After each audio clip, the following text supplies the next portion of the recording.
నమస్తే, welcome to good morning Telangana. నేను మీ Srisailam. So మావోయిస్టులకు దెబ్బ మీద దెబ్బ తగులుతుంది. వరుస ఎన్కౌంటర్లతో మరి మావోయిస్టు అగ్రనేతలు వణికిపోతున్నట్టు తెలుస్తుంది. ఎప్పుడైతే మావోయిస్టు పార్టీ అగ్రనేత అయినటువంటి మావోయిస్టు పార్టీ ప్రధాన కార్యదర్శి అయినటువంటి నంబాల కేశవరావు ఎన్కౌంటర్తో భయపడినట్టు తెలుస్తోంది మావోయిస్టు ప్రధాన నేతలు. సో నంబాల కేశవరావు ఎన్కౌంటరు ఎంత దారుణంగా జరిగిందో మీ అందరికీ తెలిసిందే. ఇక నంబాలతో పాటు 27 మంది ఆ ఎన్కౌంటర్లో చనిపోయారు. మరి 5 మంది డెడ్ బాడీలు కూడా తెలంగాణకు సంబంధించినటువంటి ఏపీకి సంబంధించినటువంటి ఒక 5-6 మంది డెడ్ బాడీలను మరి ఛత్తీస్గఢ్ పోలీసు బలగాలు ఇవ్వనటువంటి పరిస్థితి. అక్కడనే మృతదేహాలను నంబాల మృతదేహంతో కలిపి కాల్చివేసినటువంటి సిచ్యువేషన్ మనం చూసినాం. సో ఆ సంఘటన మరొక ముందే, ఆ ఎన్కౌంటర్ మరిచిపోకముందే మరోసారి నేషనల్ పార్కు ఆ అడవి ప్రాంతాల్లో తుపాకుల మోత మోగుతోంది, బుల్లెట్ల వర్షం కురుస్తుంది. ఇక రోజు రోజుకు మావోయిస్టుల ఏరివేత పెరుగుతున్నట్టు తెలుస్తోంది. సో తప్పించుకున్నటువంటి మావోయిస్టుల్ని పట్టుకొని మరి ఎక్కడికక్కడ ఎన్కౌంటర్ చేస్తున్నట్టుగా తెలుస్తోంది. సో వరుసగా ఇప్పటికే ప్రజా సంఘాలు, పౌర సంఘాలు, మేధావులు కూడా మరి ఇవన్నీ బూటప్పుకు ఎన్కౌంటర్లు అంటూ పెద్ద ఎత్తున నిరసన వ్యక్తం చేస్తూనే శాంతి చర్చలు జరపాలంటూ డిమాండ్ చేస్తున్నటువంటి వేళ మరొక ఎన్కౌంటర్ జరిగింది. నిన్నొక ఎన్కౌంటరు, ఇవాళ ఒక ఎన్కౌంటరు. నిన్న సుధాకర్ మరి కేంద్ర కమిటీ మెంబర్ చనిపోతే ఇవాళ తెలంగాణ రాష్ట్ర కమిటీకి సంబంధించినటువంటి తెలంగాణ రాష్ట్ర కమిటీకి సంబంధించిన మెంబరు భాస్కర్ అనేటటువంటి ఒక కీలక నేత, దాదాపు 40 లక్షల రివార్డు ఉన్నట్టు తెలుస్తుంది ఆయన మీద. మరి ఆయన నిన్న ఎన్కౌంటర్లో చనిపోయినట్టు తెలుస్తుంది. ఇట్లా మావోయిస్టులకు అయితే దెబ్బ మీద దెబ్బ తగులుతుంది. ఎప్పుడైతే నంబాల కేశవరావు ఎన్కౌంటర్ తర్వాత అగ్రణ నేతలంతా కూడా ఇక పాపారావు లాంటి వాళ్ళు వీళ్ళంతా కూడా తప్పించుకున్నట్టు తెలుస్తోంది. మరి ఎన్కౌంటర్లో భాగంగా ఆ నేషనల్ పార్క్ అంతా కూడా పోలీసు భద్రతా బలగాలు జల్లెడ పడుతున్నట్టుగా తెలుస్తుంది. సో ఒక్కసారి ఇవాళ ఈ మావోయిస్టులతో పాటు ఇక ఇతర రాజకీయ అంశాల గురించి కూడా డిస్కస్ చేసుకుందాం. ప్రధానంగా మరి సీఎం నిన్న రేవంత్ రెడ్డి ఇటు ఆలేరు భువనగిరి పోయిండు. అక్కడ పోయి కొన్ని అభివృద్ధి సంక్షేమ పథకాల గురించి భారీ బహిరంగ సభ పెట్టి మాట్లాడుతూ కేసీఆర్ గురించి ఒక్క నోటీస్ ఇస్తేనే ఇంత భయపడుతున్నావు, మరి మమ్మల్ని రోజుల తరబడి జైల్లో పెట్టినావు, మరి మేమెంత భయపడాలని చెప్పేసి కేసీఆర్ను గట్టిగానే ఘాటుగానే అరుచుకున్నాడు. దయాల బీఆర్ఎస్ పార్టీని దయాల పార్టీ అని చెప్పేసి నిన్న సీఎం రేవంత్ రెడ్డి సంబోధిస్తున్నాడు. సో ఇట్లా చాలా పొలిటికల్ అంశాలు ఉన్నాయి, అన్నిటి గురించి మాట్లాడుకుందాం. కరోనా కేసులు పెరుగుతున్నాయి, ఇందిరమ్మ ఇళ్లకు సంబంధించి గ్రౌండ్ లెవెల్లో కొంత పంచాయతీలు నూరుతూ ఉన్నాయి.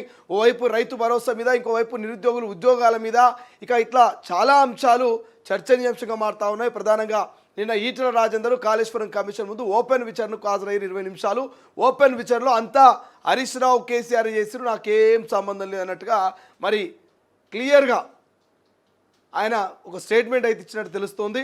సో కొంత సాఫ్ట్ కార్నరు మంచిగా ఇరకాటంలో పెడుతూ కేసీఆర్ని హరీష్ రావును ఆయన నిన్న స్టేట్మెంట్ ఇచ్చినట్టుగా తెలుస్తుంది. ఇట్లా చాలా అంశాలున్నాయి, డిస్కషన్ చేద్దాం. ఒక్కసారి మొదటిగా హెడ్లైన్ చూద్దాం, ఆ తర్వాత పూర్తి వార్తా కథలోకి వెళ్ళేటువంటి ప్రయత్నం చేద్దాం. మొదటగా తొలివేలుగు ఈ పేపర్ నుంచి మనం హెడ్లైన్ చూద్దాం. తల్లి ఒక్కసారి పోల్ పెట్టే ప్రయత్నం చేయమ్మ గీత. సో మావోయిస్టులతో కేంద్ర ప్రభుత్వాలు శాంతి చర్చలు జరుపుతాయా, జరపాయా? ఇప్పటికైనా వరుస ఎన్కౌంటర్లతో భయపడుతున్నటువంటి మావోయిస్టులతో మరి కేంద్ర ప్రభుత్వం శాంతి చర్చలు జరుపుతుందా, జరపదా అన్నటువంటి ఒక పోల్ పెట్టు ఒకసారి చూద్దాం. ఎందుకంటే మావోయిస్టులు మేము శాంతి చర్చలకు సిద్ధమని అనేక మార్లు లేఖల రూపంలో కూడా చెప్పారు. అయినప్పటికీ కేంద్ర ప్రభుత్వం ఎక్కడ కూడా శాంతి చర్చలకు సానుకూలంగా స్పందించట్లేదు. రైట్, తొలివేలుగు ఈ పేపర్ చూస్తే మొదటిగా హెడ్లైన్ చూద్దాం. పోర్ను చూస్తే జైలుకే, టెక్నాలజీ సాయంతో పట్టేస్తున్నారు, ప్రత్యేక నిఘా పెట్టిన పోలీసులు, గతం కంటే పెరిగిన వినియోగం. హైదరాబాద్లో 5 వ్యక్తుల అరెస్టు. ఇక చైల్డ్ పోర్ను వీడియోలు షేర్ చేస్తున్న యువకులు, పోర్నోగ్రఫీకి బానిసలు కావద్దంటూ పోలీసులు హెచ్చరిక. ఇంటర్నెట్ IP అడ్రస్ ద్వారా నిందితుల గుర్తింపు. ఇప్పటికే రాష్ట్ర వ్యాప్తంగా పెద్ద సంఖ్యలో FIRలు నమోదట. సో చేతిలో మొబైల్ ఉంది, ఇళ్లలో ల్యాప్టాప్లు ఉన్నాయి, కంప్యూటర్లు ఉన్నాయి అని చెప్పేసి ఓ మూలను కూర్చోనో, బాత్రూంలో కూర్చోనో, ఇంకో చోటనో మమ్మల్ని ఎవరు చూడట్లేదు, మేము ఎవరిని చూడట్లేదు అని చెప్పి మీరు చైల్డ్ పోర్న్ వీడియోస్ కనుక చూస్తే ఖచ్చితంగా జైలుకేనట. ఇప్పటికీ 5 మంది మీద కేసు నమోదైందట. సో ఫోక్సో చట్టం కింద కేసు నమోదు చేసి జైల్లో పెడతారట. సో దయచేసి టెక్నాలజీ పెరిగింది కాబట్టి నేను ఆఫీస్లో ఉన్నా, బాత్రూంలో ఉన్నా, లేకపోతే ఆ మూలకు ఉన్నా, ఈ మూలకు ఉన్నా, అడవిలో ఉన్నా అని చెప్పేసి మరి కంప్యూటర్లు, సెల్ ఫోన్లు, ఇంటర్నెట్ ద్వారా మీరు కనుక పోర్న్ వీడియోస్ చూస్తే మరి రాష్ట్ర కేంద్ర ప్రభుత్వాలు సీరియస్గా ఉన్నాయి. మరి భారత్ మొదటి స్థానంలో ఉన్నట్టు తెలుస్తుంది ఈ పోర్న్ వీడియోల విషయంలో. సో కేసులు అవుతాయట. దయచేసి పోర్ను వెబ్సైట్లను వెతికే ముందు, షేర్ చేసే ముందు ఆలోచించుకోండి యువత అంటూ మరి కేంద్ర రాష్ట్ర ప్రభుత్వాలు వార్నింగ్ ఇస్తూ ఉన్నాయి. మరోవైపు చీనాపై చిక్కుబుక్కు రైల్వే బ్రిడ్జ్ ప్రారంభించిన ప్రధాని బ్రిడ్జిపై దూసుకెళ్లిన వందే భారత్ రైలు వరల్డ్లోనే ఎత్తైన రైల్వే బ్రిడ్జ్గా రికార్డు. సో చీనాబ్ నదిపై ఒక వంతెన ఏర్పాటు చేసిరు. ఇది ప్రపంచంలోనే ఎత్తైన రైల్వే బ్రిడ్జ్గా రికార్డ్ క్రియేట్ చేసింది. ఆ రికార్డ్ క్రియేట్ చేసినటువంటి రైల్వే బ్రిడ్జ్పై చిక్కుమని మరి వందే భారత్ పరుగులు తీసింది. నిన్న ప్రధాని ప్రారంభించినటువంటి ఆ విజువల్స్ ఫోటో మనకు కనబడతా ఉంది. రైట్గా 5,000 దాటిన కరోనా కేసులు, వేగంగా విస్తరిస్తున్న వైరస్, ఇప్పటి వరకు 55 మంది మృతి, రాష్ట్రాలకు కేంద్రం అలర్టు, ఆసుపత్రులు రెడీ చేసుకోవాలంటూ సూచన, రాష్ట్రంలోనూ యాక్టివ్ కేసులంటూ ఒక వార్త హైలైట్ కనిపిస్తుంది. గత 24 గంటల్లో 498 కొత్త కేసులు నమోదవగా 4 ప్రాణాలు కోల్పోయారంటూ మరణించిన వారిలో 2 కేరళకు చెందినవారు కాగా పంజాబ్, కర్ణాటకలో ఒక్కొక్కరుగా మరణించినట్టు తెలుస్తోంది. సో కేంద్ర రాష్ట్ర ప్రభుత్వాలు చెప్తున్నాయంట, రాష్ట్రాలకు ఏమంటున్నాయి, ఆసుపత్రుల్లో బెడ్లన్నీ రెడీ చేసుకోండి, వెంటిలేటర్కి సంబంధించి మరి పూర్తి స్థాయిలో అలర్ట్గా ఉండండి, మరి కేసుల సంఖ్య పెరుగుతుందని చెప్తా ఉన్నారు. ఇప్పటికీ గడిచిన 24 గంటల్లో 498 కొత్త కేసులు వచ్చినాయట. దానికి తోడు ఇప్పటికే ఒక 5 మంది చచ్చిపోయారట, 4 ప్రాణాలు కోల్పోయారట. మరణించిన వారిలో 2 కేరళకు చెందితే ఇంకో 2 పంజాబ్ చెందిన వాళ్ళు ఉన్నారట. సో దయచేసి ఈ కరోనా పట్ల అప్రమత్తంగా ఉండాలి. ఈ కరోనా మహమ్మారిని ఎట్టి పరిస్థితుల్లో కూడా అంత ఈజీగా నమ్మకూడదు. రైట్, అంతా వాళ్ళిద్దరే చేశారు. కేసీఆర్, హరీష్లదే బాధ్యత, కాళేశ్వరం డిజైన్ వాళ్ళదే, ప్రాజెక్టు రీడిజైన్ డెసిషన్ సబ్ కమిటీది, నాకు ఏమాత్రం సంబంధం లేదు, ఆర్థిక మంత్రిగా బడ్జెట్ మాత్రమే ఇచ్చిన, నోటీసులు ఎవరికి ఇవ్వాలో కూడా తెలియదా, ఇది రాజకీయ కక్షతో చేసే విచారణే, కాళేశ్వరం కమిషన్ ఎంక్వైరీకి హాజరైన ఈటెల అనంతరం మీడియాతో కీలక కామెంట్స్ అంటూ వార్త ఎరడు కనిపిస్తుంది. నిన్న పీసీ ఘోష్ కమిషన్ ముందు దాదాపు 20 నిమిషాల పాటు ఓపెన్ విచారణలో ఈటెల రాజేందర్ పాల్గొన్నారు. అడిగిన ప్రశ్నలకు సమాధానాలు చెప్పినట్టు తెలుస్తుంది. సమాధానాలు క్లియర్గా నాకు సంబంధం లేదు, అంతా మరి మాజీ ముఖ్యమంత్రి, మాజీ మంత్రి హరీష్ రావు, కేసీఆర్లు చేసిర్రు, నేను ఆనాటి ఆర్థిక శాఖ మంత్రిగా కేవలం మరి ఆర్థిక వివరాలు చూసుకున్నా కానీ కాళేశ్వరంకి ఏర్పాటు చేసిన ప్రత్యేకమైనటువంటి కార్పొరేషన్ కావచ్చు, కాళేశ్వరం డిజైనింగ్లు లేకపోతే ఇతర అంశాల్లో నా జోక్యం లేదు. అప్పటి ఇరిగేషన్ శాఖ మంత్రి హరీష్ రావు, అప్పటి ముఖ్యమంత్రి కేసీఆర్ ఇద్దరి పాత్రనే ప్రధానం, నాకు సంబంధం లేదు, నాకు నోటీసులు ఇవ్వాల్సినటువంటి అవసరం లేదు, రాజకీయ కక్ష అనేటువంటి విధంగా మరి ఈటెల కొంత కామెంట్ చేసినట్టు తెలుస్తోంది. సో ఏం జరుగుతుందో చూద్దాం. ఇప్పటికే 113వ సాక్షిగా ఈటెల రాజేందర్ హాజరైనాడు. అంటే 112 మంది విచారణ తర్వాత 113వ వ్యక్తిగా ఈటెల రాజేందర్ను మరి విచారించారు. కాబట్టి మరి 6వ తారీఖు అయిపోయింది కాబట్టి 9వ తారీఖున హరీష్ రావు కమిషన్ ముందుకు పోవాలి, 11న కేసీఆర్ పోవాలి. ఏం జరుగుతుందో చూద్దాం. ఇక కొత్త మంత్రుల ఫైనల్, త్వరలో క్యాబినెట్ విస్తరణ, పీసీసీకి కూడా కొత్త కార్యవర్గం, పార్టీ బలోపేతానికి ఇక మరిన్ని చర్యలు, స్కీములు ప్రజల్లోకి తీసుకెళ్తాం, PCC chief Mahesh Kumar Goud, incharge Meenakshi నటరాజన్తో భేటీ అంటూ ఒక వార్త హైలైట్ కనిపిస్తుంది. సో ఎన్నో రోజుల నుండి పెండింగ్లో ఉన్నటువంటి ఈ మంత్రివర్గ విస్తరణ కావచ్చు, లేకపోతే ఏదైతే పీసీసీ కార్యవర్గ విస్తరణ కావచ్చు, ఈ రెండు కూడా కొలిక్కి వచ్చినట్టు తెలుస్తుంది. ఇక కొత్త మంత్రులు ఫైనల్ అయినట్టుగా, త్వరలోనే క్యాబినెట్ విస్తరణ జరగబోతున్నట్టుగా కొంత క్లారిటీగా తెలుస్తూ ఉంది. రైట్, ఈనాడులో చూస్తే, ఈనాడు పేపర్లో కనుక చూస్తే రుణగ్రహీతలకు భారీ ఊరట, తాజాగా 0.50% తగ్గిన రెపో, ఈ ఏడాదిలో 1% అంటూ వార్త. ఇక జమ్మూ కాశ్మీర్ అభివృద్ధికి ఆటంకం రానియను, ప్రధాని మోదీ చినాబ్ నదిపై ఎత్తైన వంతెన ప్రారంభం అంటూ వార్త కనిపిస్తుంది. చూడండి, ప్రపంచంలోనే అత్యంత ఎత్తైన చినాబ్ వంతెనపై వందే భారత్ రైలు పరుగు అని చెప్పేసి కనిపిస్తుంది. ఎంత ఎత్తైనటువంటి వంతెన చూడండి, ప్రపంచంలోనే అత్యంత ఎత్తైనటువంటి వంతెనట, దానిపై మరి రైలు వేగంగా వెళ్తున్నటువంటి విజువల్స్ మనం ప్రస్తుతం చూస్తూ ఉన్నాం. మంత్రిమండలి ఆమోదంతోనే బ్యారేజీల నిర్మాణం, నాటి సీఎం కేసీఆర్ నిర్ణయంతోనే క్యాబినెట్ సబ్ కమిటీ ఏర్పాటు, నాతో పాటు హరీష్, ఇక తుమ్మలతో కూడిన సబ్ కమిటీ నిర్ణయం మేరకే రీడిజైనింగ్, కాళేశ్వరం కమిషన్ ఎదుట ఈటెల రాజేందర్ వాగ్మూలం, తుమ్మడిహెట్టి వద్ద నీళ్లు లేకనే మేడిగడ్డకు ప్రాజెక్టు మార్చినట్లు వెల్లడి, నిర్మాణంలో ఆర్థికపరమైన క్రమశిక్షణ లోపించిందా అన్న జస్టిస్ ఘోష్, ఆర్థిక శాఖకు సంబంధం లేదని పేర్కొన్న ఈటెల. సో సేఫ్ జోన్లో ఈటెల రాజేందర్ నిన్న సమాధానాలు చెప్పినట్టు తెలుస్తుంది.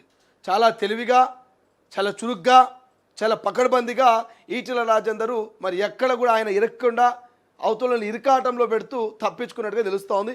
చూడాలి ఇవి ఒక్కటేసారా లేకపోతే మళ్ళీసారి పిలిచి క్రాస్ ఎగ్జామినేషన్ ఏమైనా చేస్తుందా ఈ హరీష్ రావు కేసీఆర్ విచారణ తర్వాత అనేది చూడాల్సిన అవసరం ఉంది. బట్ ఏదేమైనా ఈటెల రాజేందర్ కొన్ని డాక్యుమెంట్స్ సమర్పిస్తూనే ఓపెన్ విచారణలో 20 నిమిషాల పాటు కోర్స్ కమిషనర్కు సమాధానాలు చెప్పినట్టుగా తెలుస్తోంది.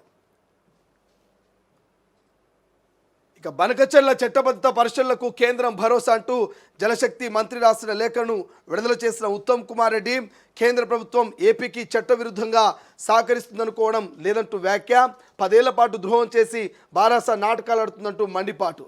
ఇక ఇదొకటి బనకచెర్ల ఇష్యూ నడుస్తుంది. ఇక రోజు ప్రయాణించేది 6.50 లక్షల మంది. మెట్రో రైలు 2వ దశ బిలోని 3 మార్గాల్లో 2030 నాటికి అంచనాలు ఇవి. ఇక డిపిఆర్లకు రాష్ట్ర మంత్రిమండలి ఆమోదం, కేంద్రం అనుమతి కోసం పంపేందుకు ఏర్పాట్లంట. కారిడార్ శంషాబాద్ విమానాశ్రయం నుంచి ఫ్యూచర్ సిటీ వరకు కారిడార్ 9వ ప్రారంభించేందుకు సిద్ధమవుతున్నట్టు తెలుస్తోంది.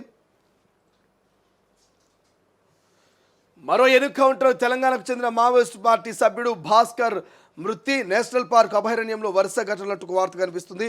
సో మావోయిస్టుల గురించి మనం కొత్తగా చెప్పాల్సిన అవసరం లేదు. గత కొన్ని నెలల నుంచి ఆపరేషన్ కగార్ని ఆపాలని మేధావులు, లెఫ్ట్ పార్టీలు, ప్రజా సంఘాలు, ప్రొఫెసర్లు ఇదంతా కూడా డిమాండ్ చేస్తున్నారు. అయినప్పటికీ శాంతి చర్చలు జరుగుతలేవు, ఎన్కౌంటర్లు ఆగుతలేవు. వరుస ఎన్కౌంటర్లు ఒకదానికొకటి.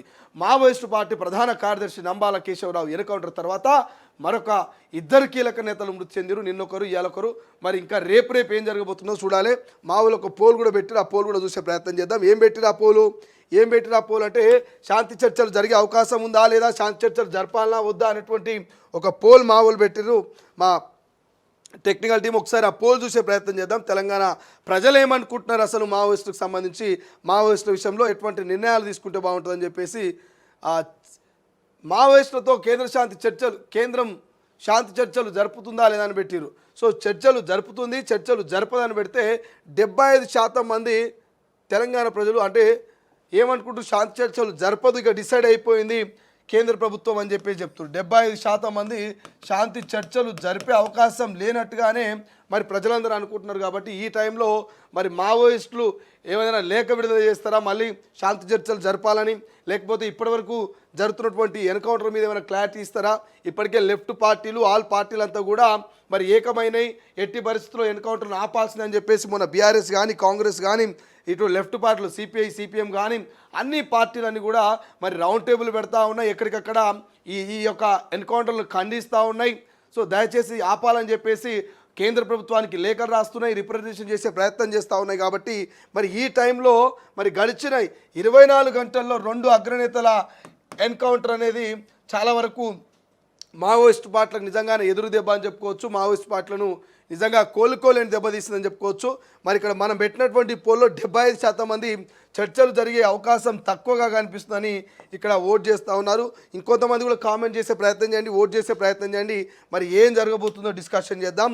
రైట్, ఇక ఇక్కడ ఆంధ్రజ్యోతిలో మనం ఈనాడులో చూస్తాం కదా మావోయిస్ట్.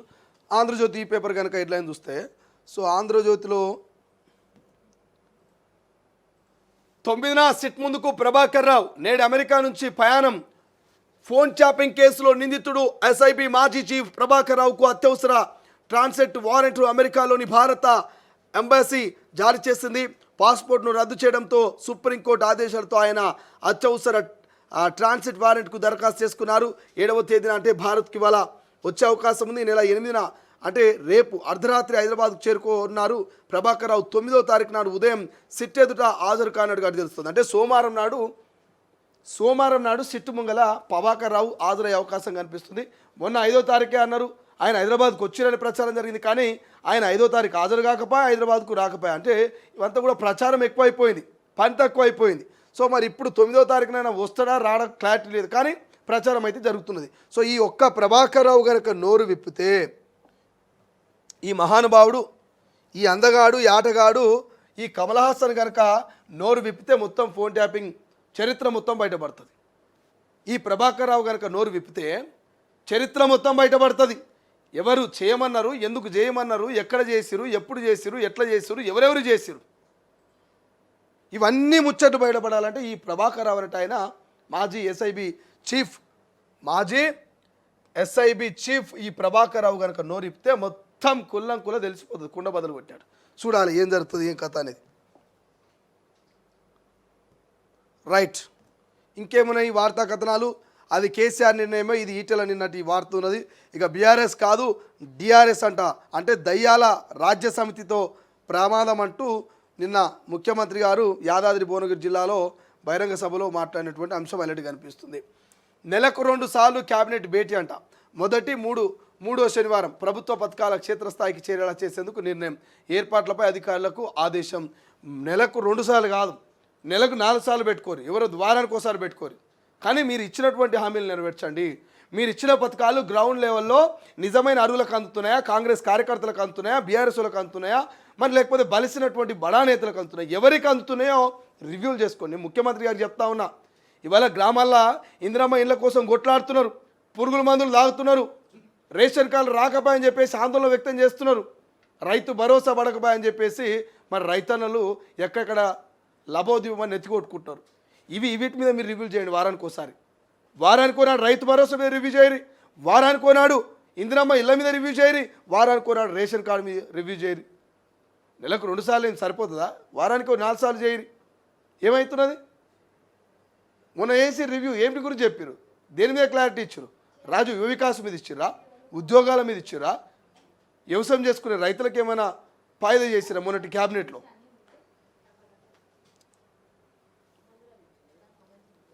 ఇంకేమున్నాయి? ఇంకా హైలైట్ ఏం కనబడుతున్నాయి? ఇక చీనాబ్ నదిపై ఇంజనీరింగ్ అద్భుతం అంటూ వార్త హైలైట్ కనిపిస్తుంది. డిఎస్ఆర్ యాప్ మాకొద్దు అంట, కొత్త మార్గదర్శకాలతో మాకు మరిన్ని ఇబ్బందులు, యాప్ను రద్దు చేయకుంటే మూకుమ్మడి సెలవులు, ప్రభుత్వానికి పంచాయతీ కార్యదర్శుల అల్టిమేటం, 20 రోజులుగా యాప్లో వివరాల నమోదుకు దూరం అంటూ డిఎస్ఆర్ యాప్ గురించి చెప్తున్నారట.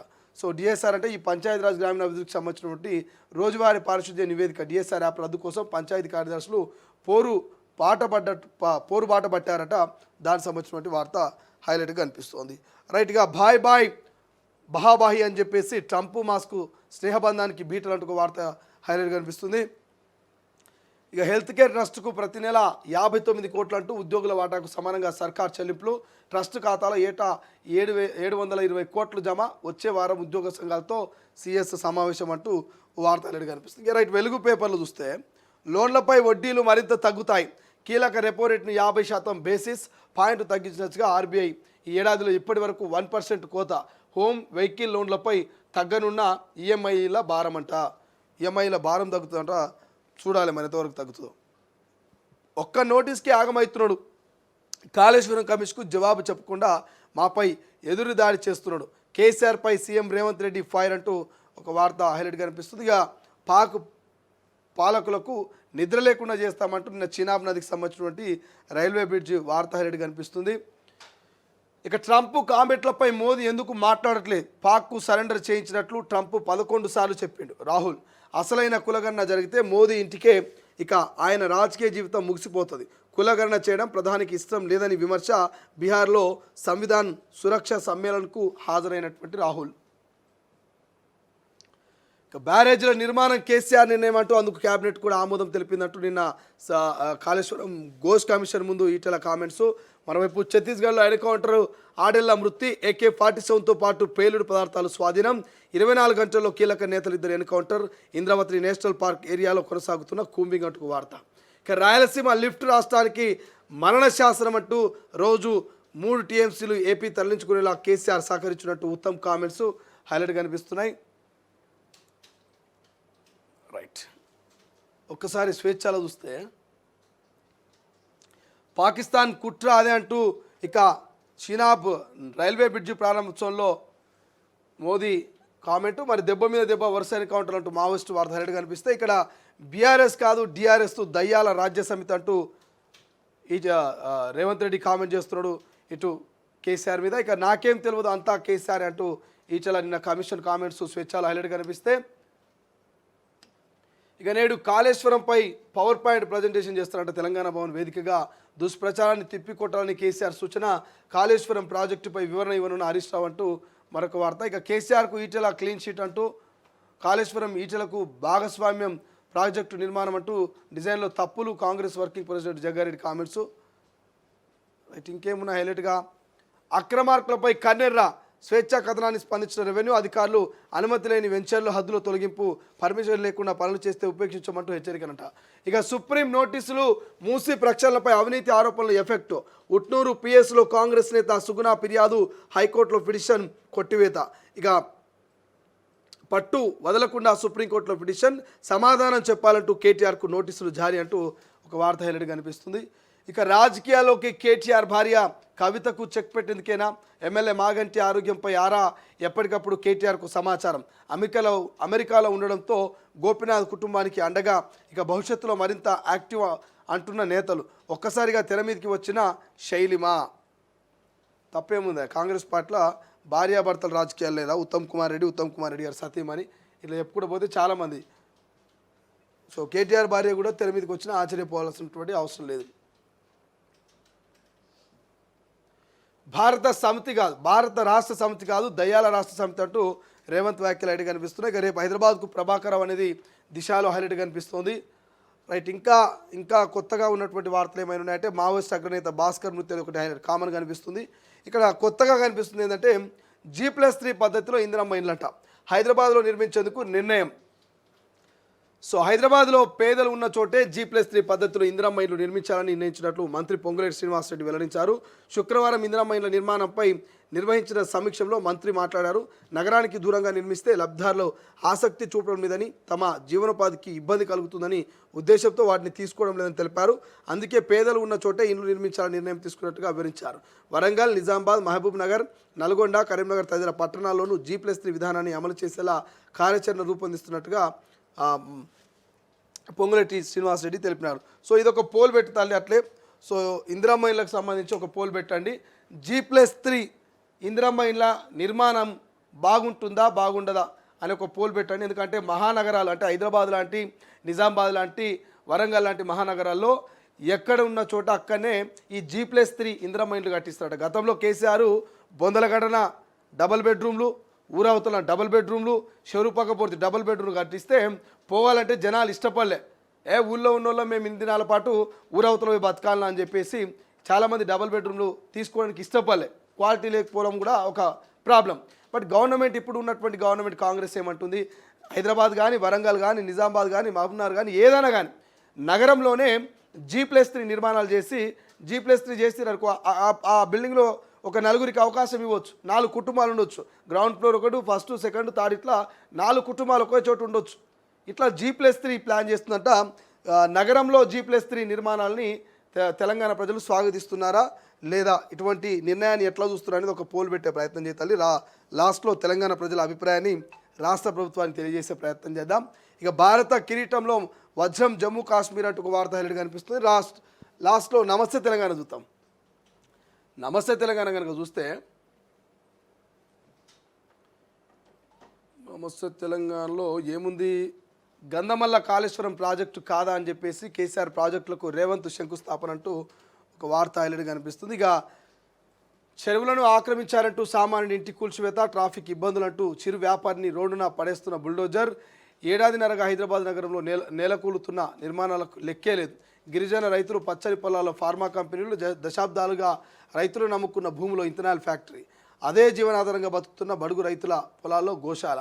18 నెలలుగా హైదరాబాద్ మహానగరం చుట్టూ సన్నా చిన్నకారు రైతుల రోదనలంటూ ఒక వార్త హైలైట్ కనిపిస్తుంది.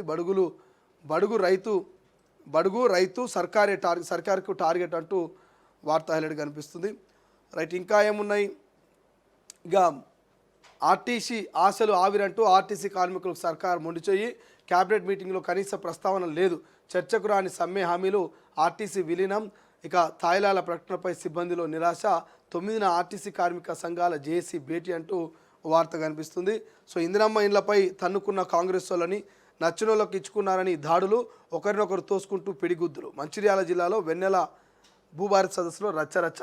మావోయిస్టు కీలక నేత ఆడేళ్ల ఎన్కౌంటర్ అంటూ మరో వార్త. సో ఇవి ఇప్పటి వరకు ఉన్నటువంటి హెడ్లైన్స్లో క్లియర్గా మనం మాట్లాడుకుంటే, ఒకటి మావోయిస్ట్ అగ్రనేత భాస్కరు ఎన్కౌంటర్ హైలైట్ కనిపిస్తే, ఇక బీఆర్ఎస్ కాదు దయాల రాష్ట్ర సమితి అని చెప్పేసి మరి రేవంత్ రెడ్డి వ్యాఖ్యలు హైలైట్ కనిపిస్తే, ఇటు ఇందిరమ్మ ఇల్లు, రైతు భరోసా, క్యాబినెట్ భేటీలు, ఇక ఈ కాళేశ్వర కమిషన్ నోటీసులు, ఫోన్ ట్యాపింగ్ ప్రభాకర్ రావు రాక ఇవే హైలైట్ కనిపిస్తున్నాయి. ప్రపంచంలో ఏ మూల ఏ క్షణం ఏం జరుగుతుందో వేగంగా తెలుసుకోవడానికి తొలి వెలుగు వాట్సాప్ ఛానల్ని ఫాలో చేయండి.